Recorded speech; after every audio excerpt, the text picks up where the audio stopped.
നമുക്കിന്ന് കുറച്ച് purple flower stickers ചെയ്തെടുത്താലോ? വളരെ സിമ്പിളാണ്. 1 മിനിറ്റ് കൊണ്ട് നമുക്ക് ഈസി ആയിട്ട് ചെയ്തെടുക്കാം കേട്ടോ. അപ്പോൾ ഇതെങ്ങനെയാണെന്ന് നോക്കിയാലോ? അതിനായിട്ട് ഒരു A4 എടുക്കുക. അതിൽ 16 സർക്കിൾസ് കോമ്പസ് ഉപയോഗിച്ചോ അതോ സർക്കിളുള്ള വേറെ എന്തെങ്കിലും സാധനം ഉപയോഗിച്ചോ ഒന്ന് ഡ്രോ ചെയ്തെടുക്കുക.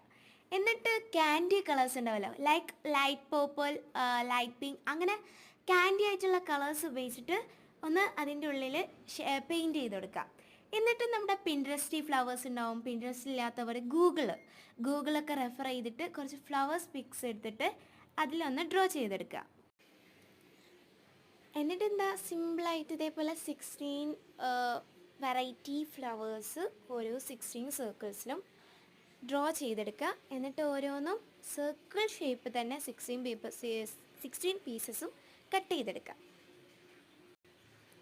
എന്നിട്ട് എന്താ സ്റ്റിക്കർ ഉണ്ടാക്കുന്ന രീതി എല്ലാവർക്കും അറിയണ്ടാവല്ലോ, അതുപോലെ തന്നെ ചെയ്തെടുക്കുക.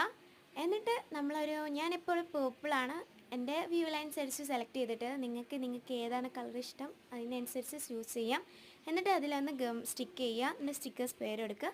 അപ്പോൾ ഇഷ്ടപ്പെട്ടാൽ ലൈക്ക് ചെയ്യുക, ഷെയർ ചെയ്യുക, സബ്സ്ക്രൈബ് ചെയ്യുക ഒരിക്കലും മറക്കരുത്. അപ്പോൾ ഓക്കെ, ബൈ.